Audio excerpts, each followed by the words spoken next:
Hello friends, હું છું Divya food કિચનમાં તમારું સ્વાગત છે। આજે હું તમારી સાથે શેર કરીશ ગાજરની ખીરની રેસિપી। ગાજરનો હલવો તો તમે ઘણો ખાધો હશે, પણ ફ્રેન્ડ્સ એકવાર આ ગાજરની ખીર બનાવીને ટ્રાય કરજો, જરૂર ભાવશે અને ખૂબ જ રબરીદાર અને ખૂબ જ ટેસ્ટી બનશે। ગાજરનો હલવો પણ તમે ભૂલી જશો, એટલી ટેસ્ટી આ ખીર બનીને રેડી થાય છે। તો ફ્રેન્ડ્સ, રેસિપી સ્ટાર્ટ કરતાં પહેલાં ચેનલ પર નવા હોય તો ચેનલને જરૂરથી સબસ્ક્રાઈબ કરજો। તો અહીંયા હવે મેં 500 ગ્રામ જેટલી જે લાલ ગાજર આવે છે તે લઈ લીધી છે। ગાજરના છોટલા મેં કાઢી નાખ્યા છે અને મેં એને પાણીથી બરાબર વોશ કરી દીધી છે। ત્યાર પછી અહીંયા છીણીની મદદથી તેને છીણી લેવાની છે। અહીંયા મીડિયમ સાઇઝની છીણી લેવાની છે, વધારે ઝીણી નથી લેવાની। જો મીડિયમ સાઇઝની છીણી નહીં લેશો અને ઝીણી છીણી લેશો તો તેના જે લચ્છા છે એ ખીરની અંદર વધારે નહીં રહે, એટલે જે મીડિયમ સાઇઝની છીણી આવે છે તેનાથી આપણે ગાજરને છીણી લેવાની છે। ત્યાર પછી અહીંયા મેં 4 ટેબલ સ્પૂન જેટલા ચોખા લઈ લીધા છે। ચોખા તમે કોઈ પણ લઈ શકો છો। અહીંયા મેં કોલમ ચોખા આવે છે તે લીધા છે અને તેની સાથે 8 થી 10 કાજુ લઈ લીધા છે, જેને આપણે 15 થી 20 મિનિટ માટે પલાળી દેવાના છે। હવે પેણીની અંદર 2 ટેબલ સ્પૂન જેટલું ઘી એડ કરી દીધું છે। ઘી ગરમ થાય એટલે તેની અંદર આપણે જે છીણેલી જે ગાજર છે તે એડ કરી દેવાની છે અને તેને 4 થી 5 મિનિટ માટે આ રીતે કૂક કરવાનું છે, જેથી તેની અંદર જે પાણીનો ભાગ હોય તે બળી જાય અને આપણી ગાજર કૂક પણ થઈ જાય અને તેની અંદર જે કચાશ હોય તે પણ દૂર થઈ જાય।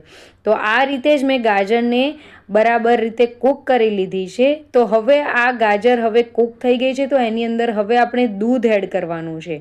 ફ્રેન્ડ્સ, અહીંયા જે દૂધ એડ કર્યું છે એ ફૂલ ફેટવાળું દૂધનો યુઝ કરવાનો અને મલાઈની સાથે જ એને એડ કરી દેવાનું। તમે ગરમ કરેલું અથવા તો ગરમ કર્યા વગરનું કોઈ પણ દૂધ લઈ શકો છો। અહીંયા મેં મલાઈની સાથે જ દૂધને એડ કરી દીધું છે। મલાઈની સાથે એડ કરશો તો આપણી જે ખીર છે એ મલાઈદાર બનશે અને ઘટ્ટ બનશે અને ક્રીમી બનશે। તો આ બધું જ હવે મિક્સ કરી દેવાનું છે।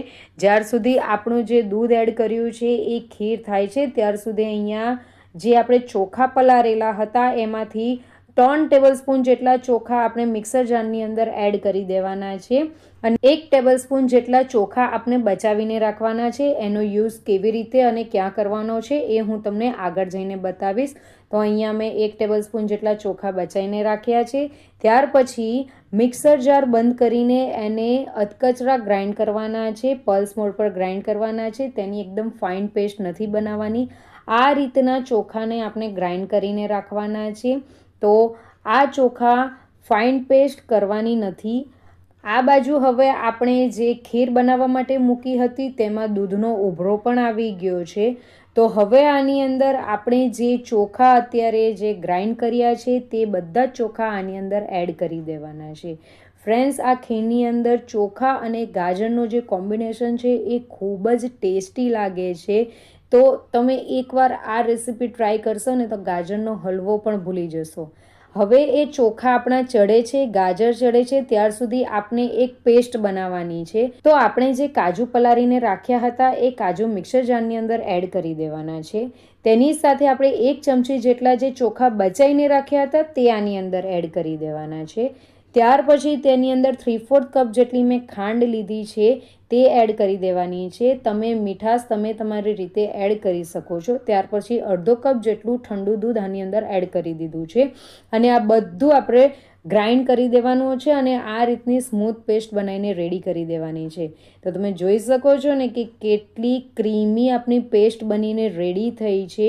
જે કન્ડેન્સ મિલ્ક જે આવે છે ને એ રીતની આપણી પેસ્ટ બનીને રેડી થઈ છે। તો કન્ડેન્સ મિલ્કનો યુઝ કર્યા વગર જ આ આપણે ઘરે જ આપણે કન્ડેન્સ મિલ્ક આ રીતે બનાવી શકીએ છીએ અને આપણે ખીર રેડી કરી શકીએ છીએ। તો આ બાજુ હવે આપણે દૂધનો ઉભરો પણ આવી ગયો છે અને આજુબાજુ જે તમને આ મલાઈ જે ચોંટેલી દેખાય છે તેને પણ કાઢતા જવાનું છે અને મિક્સ કરતા જવાનું છે। આ રીતે તમે કરશો તો મલાઈ જે છે એ એની અંદર એડ થતી જશે અને આપણી ખીર મલાઈદાર બનીને રેડી થશે। ત્યાર પછી આપણે જે મિક્સચર જે બનાવ્યું હતું કાજુનું તે એડ કરી દેવાનું છે અને બધું જ બરાબર મિક્સ કરી દેવાનું છે।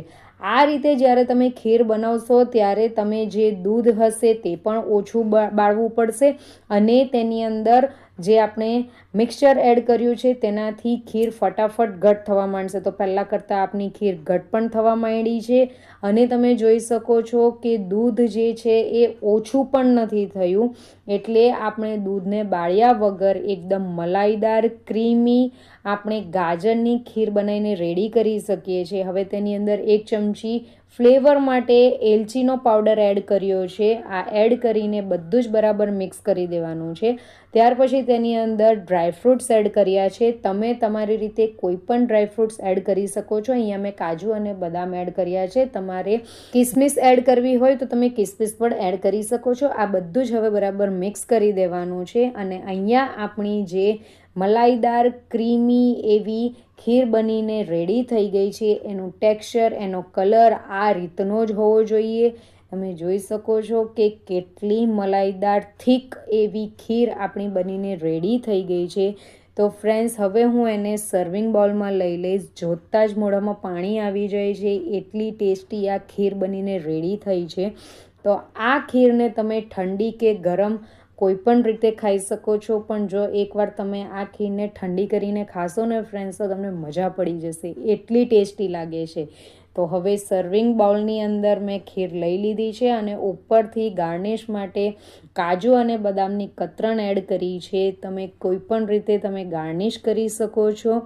તો એકવાર આ રેસીપી ફ્રેન્ડ્સ જરૂરથી ટ્રાય કરજો અને આ ખીરને તમે સ્ટોર પણ કરી શકો છો. તમે આ ખીરને 3 થી 4 દિવસ સુધી ફ્રીઝમાં રાખીને તમે ખાઈ શકો છો અને ખૂબ જ ટેસ્ટી લાગે છે. એકવાર તમે આ ખીર ખાઈ લેશો ને ફ્રેન્ડ્સ, તો તમે ગાજરના હલવાનો ટેસ્ટ પણ ભૂલી જશો, એટલી ટેસ્ટી લાગે છે. અને એનો જે માવાનો જે ટેસ્ટ છે, એનો જે મલાઈદાર જે ટેસ્ટ છે, એ પણ ખૂબ જ સારો એવો લાગે છે. તો તમને મારી આજની ગાજરના ખીરની રેસીપી કેવી લાગી એ મને જરૂરથી કમેન્ટ કરીને કહેજો અને મારી ચેનલને જરૂરથી સબસ્ક્રાઈબ કરજો અને રેસીપી ગમી હોય તો લાઈક અને શેર જરૂરથી કરજો. Bye bye.